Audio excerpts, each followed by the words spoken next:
දවසක් මුගලන් හාමුදුරුවෝයි ලක්කන මහරහතන් වහන්සේ උන්වහන්සේ ගිජ්ජකූට පර්වතයේ ඉඳන් පහළට බැහැගෙන එනවා. පහළට බැහැගෙන එනකොට මුගලන් හාමුදුරුවෝ දැක්කා අමුතුම විදිය අමනුස්සයෙක්. අහසේ පාවෙලා යන භූත පිඹුරෙක්. පිඹුරෙක්ගේ වගේ ශරීරයක් තියෙන. දේශනාවේ තියෙන ඒ අයට කියන භූත පිඹුර කියලා. යොදුන් 12ක් දිගයි කියන. යොදුනක් කියන්නේ සැතපුම් 16ක්. ඒතකොට හිතන්න කොහොමද කියලා. කොච්චර විශාලද කියලා. යොදුන් 12ක් තරම් දිගයි පිඹුරෙක්ගේ ශරීරයක්. විශාල පිඹුරෙක් වගේ අහසේ පාවෙනවා. අහසෙම දරණ ගහ ගන්නවා, දිග හැරෙනවා, කෑ ගහනවා, විලාප දෙනවා. හිසේ ඉඳන් නැට්ට දක්වාම ගිනි ජාලාවක් හට ගන්නවා කියලා. ඔළුවෙන් හටගන්න ගිනි ජාලාවේ මුළු ඇඟම පිච්චිලා නැට්ට දක්වාම ගිනි ගන්නවා කියලා. අහසේ විලාප නගනවා, දරණ ගහ ගන්නවා, දිග හැරෙනවා, කෑ ගහනවා, අහසේ පාවි යනවා. පිඹුරෙක්. මුගලන් හාමුදුරුවෝ බලාගෙන හිටියා මෙහෙමත් අමනුෂ්‍ය ලෝකේ ඉන්නවනේ කියලා බැලුවා. හැබැයි ලක්කන හාමුදුරුවෝ රහතන් වහන්සේ නම. උන්වහන්සේට දිවස් නුවණ නැහැ. උන්වහන්සේ බැලුවා අහස දිහා බැලුවා, වටපිට බැලුවා, නේ උන්වහන්සේට පේන්නේ නැහැ. ඉතින් අහනවා ස්වාමීනි කාවද ඔය දැක්කේ? මොග්ගල්ලාණන් වහන්සේ මටත් කියන්න කිව්වා. එතකොට මුගලන් හාමුදුරුවෝ කියනවා දැන් මගෙන් අහන්න එපා කියෝ. බුදුරජාණන් වහන්සේ ළඟට ගිහිල්ලා එතනදී ඇහුවොත් මං කියන්නම් කිව්වා. ඉතින් උන්වහන්සේලා දෙනම පිණ්ඩපාතේ වැඩම කරලා හවස එදා වේළුවනාරාමේ බුදුරජාණන් වහන්සේ වැඩ සිටි බුදුරජාණන් වහන්සේ මුණ ගැහෙන්න ගියා. ගිහිල්ලා වන්දනා කරලා එකත් පස්සකින් වාඩි වෙලා ඒ වෙලේ මුගලන් හාමුදුරුවෝ කියනවා ස්වාමීන් මේ ලක්කන හාමුදුරුවෝ කියනවා ස්වාමීනි භාග්‍යතුන් වහන්සේ අද අපි පිණ්ඩපාතේ වඩිනකොට මේ මොග්ගල්ලාන එක තැනකදී පුදුමෙන් වගේ අහස දිහා බලන් හිටියා කියලා. මං ඇහුවා කීවේ නෑ කියලා. ස්වාමීනි භාග්‍යතුන් වහන්සේ ළඟදී කියන්නම් කිව්වා අනේ දැනගන්න කැමතියි කියලා. එතකොට බුදුරජාණන් වහන්සේ අහනවා මොග්ගල්ලාන කාවද ඔබ දැක්කේ කියලා. අන්න එතකොට මුගලන් හාමුදුරුවෝ දැක්කපු අමනුෂ්‍යයා ගැන කියනවා ස්වාමීනි භාග්‍යතුන් වහන්සේ යොදුන් 12ක් තරම් දිග පිඹුරෙක්ගේ වගේ ශරීරයක් ඇති භූත පිඹුරෙක් මන් දැක්කා කියනවා. අහසේ පාවි යනවා හිසෙන් හටගන්න ගිනි ජාලාවකින් නැට්ට දක්වාම ගිනි ගන්නවා කියනවා. නැට්ටෙන් හට ගන්නවා තවත් ගිනි ජාලාවක් හිස දක්වාම ගිනි ගන්නවා. අහසෙම පිච්චෙනවා හැබැයි ආයෙමත් පහළ වෙනවා. ඒක තමයි කර්මී හැටි. පිච්චිලා දැවිලා යනවා මේ වේදනාවෙන් ආයෙමත් ඒ ශරීරය එහෙමම පහළ වෙනවා. ආයෙ ගිනි ජාලාවක් මැවෙනවා එතකොට මේ අමනුෂ්‍යයා ගැන දැකපු අමනුෂ්‍යයා ගැන කියනකොට බුදුරජාන් වහන්සේ වදාළ මොග්ගල්ලාන ඔය අමනුෂ්‍යයා ඊට කලින් මං දැක්කා කියෝ. හැබැයි මේ වෙනකන් කාටවත් කිව්වේ නෑ කියෝ. මට සාක්ෂිකාරයෙක් හිටියේ නෑ කියෝ. එතකොට බුදුරජාණන් වහන්සේ දැක්කත් උන්වහන්සේ දේශනා කරේ නැත්තේ උන්වහන්සේට සාක්ෂිකාරයෙක් හිටියේ නෑ කියෝ. බුදු කෙනෙක් දැකපු දෙයක් දේශනා කරද්දී කවුරු හරි සැක කරොත් ඔහුමත් සත්තු ඉන්නවද? කවුද දැක්කේ? දැකපු කෙනෙක් ඉන්නවද? එහෙම හිතන අය ඉන්නවනේ. යම් ශ්‍රාවකයෙකුට එවැනි සිතුවිල්ලක් ඇති වුණොත් සැක කරොත් ඔහුට බොහෝ කාලයක් අහිත පිනිස දුක පිනිස හේතු වෙනවා කියෝ. ඒ නිසායි කියව තථාගතයන් වහන්සේ දේශනා කරේ නැත්තේ. නමුත් දැම්මට සාක්ෂිකාරයෙක් ඉන්නවා. කවුද? මුගලන් හාමුදුරුවෝ දැකලා. ඒ නිසා තථාගතයන් වහන්සේ දේශනා කරනවා කියලා අර අමනුෂ්‍යයාගේ අතීත කතාව දේශනා කරා. ඔන්න බලන්න වෛර දිගට යන හැටි. බුදුරජාන් වහන්සේ වදාළ මහණෙනි කාශ්‍යප බුදුහාඳුරන්ගේ කාලේ. ඒතකොට කොයි කාලෙද? මීට කලින් මේ මහා බද්ද කල්පේ පහළ වෙච්ච තුන්වෙනි බුදුරජාන් වහන්සේ තමයි කාශ්‍යප බුදුරජාන් වහන්සේ. මේ කාශ්‍යප බුදුහාඳුරන්ගේ කාලේ සුමංගල කියලා සිටුවරයෙක් හිටියා කියෝ. ඒ සිටුවරයා බොහෝම සද්ධාවන්තයි කියෝ. සිටුවරයා කාශ්‍යප බුදුරජාණන් වහන්සේට සුගන්ධ කුටියක් හැදුවා. ගන්ධ කුටියක් හදලා පූජා කරා. බොහෝ පින් කරන සිටුවරේ. මේ සිටුවරයාට කොච්චර ව්‍යාපාර කටයුතු මොනවා තිබුණත් දවස ගානෙම සිටුවරයා අර බුදුහාඳුරන්ට පූජා කරපු ගන්ධ කුටිය අතු ගන්න, සුද්ධ කරන්න, කුටිය වතාවත් කරන්න දවස ගානේ යනවා. කුටිය වටේ ගිහිල්ලා ප්‍රදක්ෂිනා කරලා වඳිනවා. ඉතින් දවසක් මෙහෙම දහවල් කාලේ යනකොට නගරේ දොරටුව ළඟ මිනිස්සෙක් ඉන්නවා ඔළුවේ ඉඳන් පොරෝගෙන හොඳටම ගොරෝ නිදි. එතකොට සුමංගල සිටුවරයා එතනින් යනකොට සේවකයන්ට කියනවා මේ මිනිස්සයා නම් රැතිස්සේ ඇවිදින දවල් නිදින කෙනෙක් එච්චරයි. දැන් බැන්නද? නෑ. නැකිටපන් කියලා ඇදලා දැම්මත් නිදාගෙන ඉන්නකොට ඒත් නෑන්නේ. වතුර ගැහුවද? ඒත් නෑ. මොකුත් නෑ. එතනින් යනකොට අර ගොරෝ දවල් නිදාගෙන ඉන්නව දැකලා එකම දෙයක් කියාගෙන ගියා මේ පුද්ගලයා නම් රෑ තිස්සේ ඇවිදින දවල් නිදින කෙනෙක්. මේ හොරේ. රෑට හොරකම යනවා දවල්ට ඔළුව ඉඳන් පොරවගෙන නිදා ගන්න. මෙහිම කියනකොටම බැලුවා මොකාද මං ගැන එහෙම කියන්නේ කියලා පුදුම තරහකින් කේන්තියෙන් ඇහැරලා බැලුවා. බලනකොට දැක්කා සුමංගල සිටුවරයා. අනේ ওই වචනේ කියාගෙන සිටුවරයා ගියා. ඊට පස්සේ සිටුවරයාගෙන් පලි ගන්න හිතාගෙන එදා රාත්‍රී සිටුවරයාගේ ගව පට්ටියක් තියෙනවා. ගව පට්ටියට පැනලා ගවයෝ කීප දෙනෙක්ගෙම කකුල් වලට පිහියෙන් ඇනලා ගියා. දැන් බලන්න ගවයෝ මොනව කරන්නද?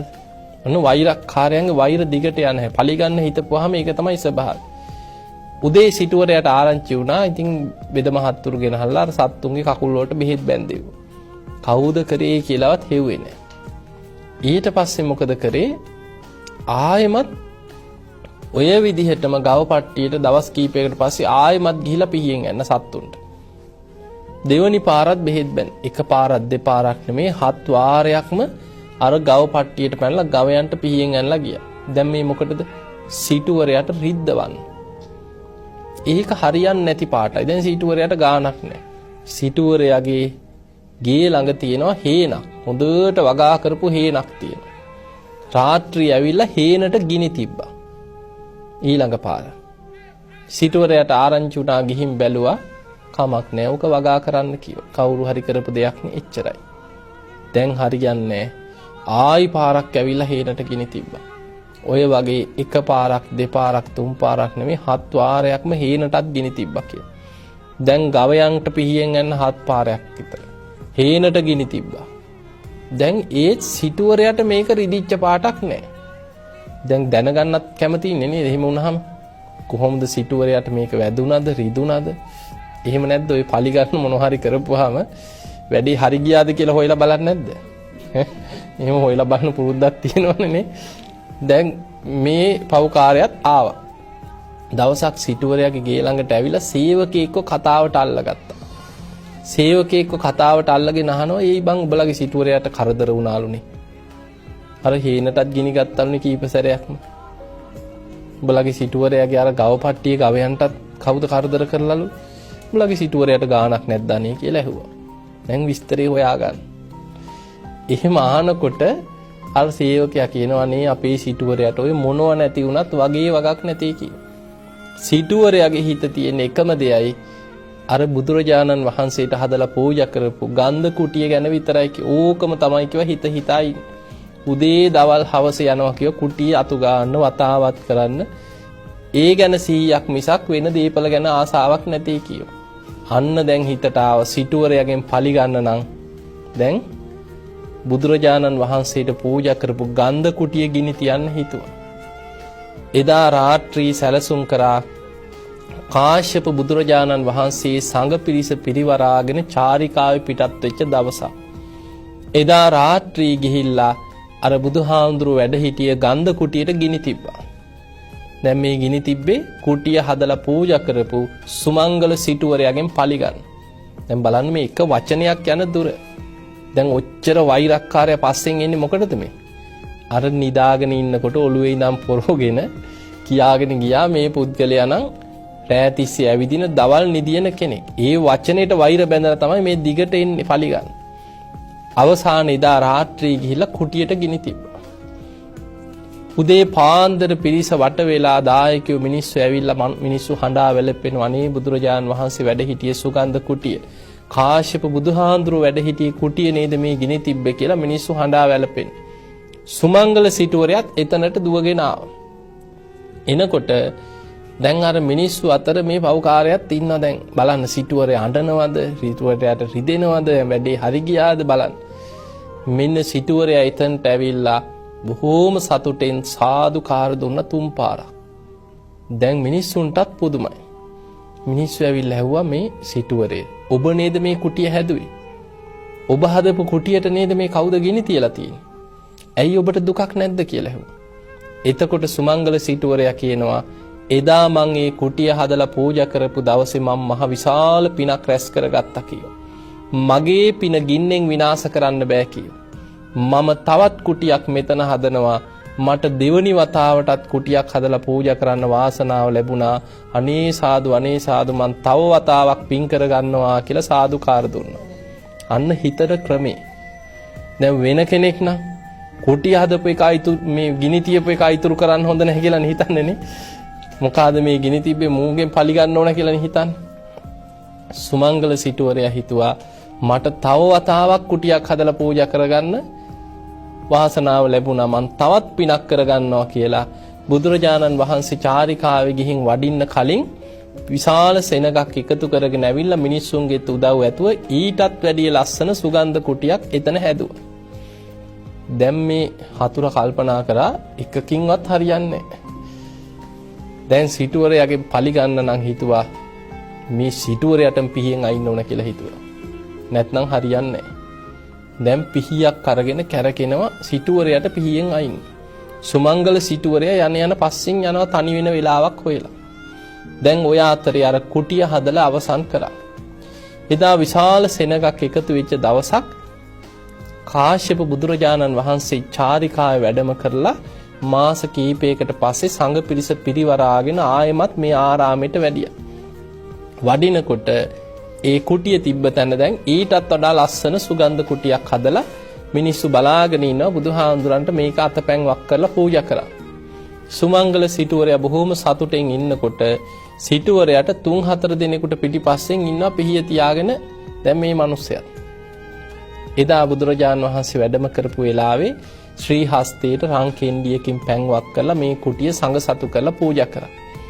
පූජා කරලා මේ සුමංගල සිටුවරයා කියනවා කාශ්‍යප බුදුරජාණන් වහන්සේට ස්වාමීනි භාග්‍යවතුන් වහන්සේ කවුදෝ කෙනෙක් මගේ හේනට 7 වාරයක් ගිනි තිබ්බා කියෝ. කවුදෝ කෙනෙක් මගේ ගව පට්ටියට පැනලා ගවයන්ටත් කීප සැරයක්ම පිහියෙන් ඇල්ලලා ගියා කියෝ. ඔය පුද්ගලයාම විය යුතුයි කියවා මේ සුගන්ධ කුටියටත් ගිනි තියන්න නැත්තේ. ස්වාමීනි භාග්‍යවතුන් වහන්සේ මම ඔහුට අනුකම්පා කරනවා කියෝ. ඔහු නිසා මම තවත් පිනක් කරගත්තා. ඔහු නිසා මම තවත් සුගන්ධ කුටියක් හදලා පූජා කරගත්තා. මේ කුටිය ඉදිකිරීමේ පින ඔහුටත් අනුමෝදන් වේවා. ඔහුගේ හිතේ මං ගැන ද්වේෂයක් වෛරයක් ඇත්නම් ඒ වෛරය සංසිඳේවා කියලා සුමංගල සිටුවරයා සාදුකාර දීලා පින් දුන්නා. එහෙම පින් දෙනකොට 2-3 දෙනෙකුට පිටිපස්සේ ඉන්නවා මූ පිහිය තියාගෙන. දැන් අර එහෙම පින් දෙනකොට බඩ පපුව දාලා ගියා. අනේ මං මෙච්චර හතුරුකම් කරලත් මට පින් දෙනව නේද කියලා එහෙමම දනිස් වෙවුලන්න ගත්තා. ඉස්සරහට ඇවිල්ලා පිරිස අතරේදී හඬා වැළපීගෙන වැන්දා. අනේ සිටුවරේ මට සමා වෙන්න කිව්වා. මමයි කිව්වා මේ පව්කම් ඔක්කොම කරේ. මමයි කිව්වා ඔබෙන් පලි ගන්න හිතාගෙන මේවා කරේ. සිටුවරයා බැලුවා අනේ අඳුරන්නෙත් නැති මිනිස්සෙක්. දැකලත් නැහැ. සිටුවරයා ඇහුවා ඔබව මන් දන්නෙත් නැහැ. මම මොකක්ද ඔබට කරපු හතුරුකම? ඔබ මෙච්චර මගෙන් පලි ගත්තේ මම මොකක් ඔබට කරලාද කියලා. අන්න එතකොට කිව්වා දවසක් මං මහා දවල් නිදාගෙන ඉන්නකොට ඔබ එතනින් යන ගමන් කියාගෙන ගියා කිව්වා මේ පුද්ගලයා නම් රැතිස්සි ඇවිදින දවල් නිදින කෙනෙක්. අන්නේ වචනෙට මට වෛරයක් ඇති වුණයි කිව්වා. සිටුවරයාට මතකත් නැහැ. සිටුවරයා කිව්වා මට මතක නැහැ. හැබැයි මගෙන් යම් එහෙම වචනයක් කියුණා නම් මට සමා වෙන්න කියලා සිටුවරයාම සමාවිල්. එතකොට මේ පුද්ගලයා කියනවා අනේ සිටුවරේ මමයි ඔබට වැරදි කරේ. ඒ නිසා මට සමා වෙන්න මං කැමතියි කිව්වා. ඔබ ළඟ 16ක් වගේ ඔබේ ගෙදර ජීවිත කාලෙම සේවය කරන්න කැමතියි කිව්වා. සිටුවරයා සමාව දුන්නා. ගෙට ගත්තේ නේ. හයි ගෙට ගන්න වටින මිනිහෙක්ද? ඈ.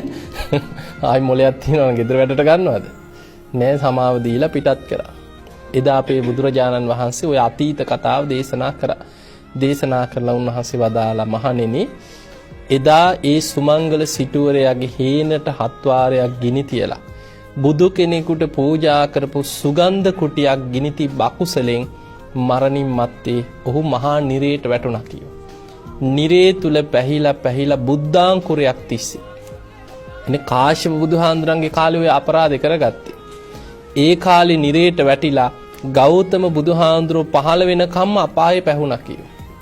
එහෙම අපායේ දුක් විඳලා ඉතුරු අකුසලයේ ගෙවන්නයි කිය ඔය භූත පිඹුරෙක් වෙලා පහළ වුණේ. එතකොට අපායෙන් චුත වෙලා දැන් ඉතුරු අකුසලයේ ගෙවන්න භූත පිඹුරෙක් වෙලා පහළ වුණා. දැන් යොදුන් 12ක් දිගයි ශරීරේ. හිසෙන් හටගන්න ගිනි ජාලාවකින් නැට්ට දක්වාම ගිනි ගන්න. අර කුටිය ගිනි තිබ්බ අකුසලයට.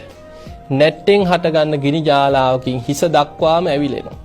අහසේ විලාප දෙනවා, කෑ ගහනවා, අහසේ පාවි පාවි යනවා. එතකොට බලන්න තමන් රැස් කරගත් අකුසෙන් සුමංගල සිටුවරයාට මොකුත් වුණාද? සිටුවරයා තවත් පින් කරගත්තා. එතකොට වෙනසුනේ කවුද? වෛර කරපු වෛරක්කාරයම වෙනසිලා ගියා.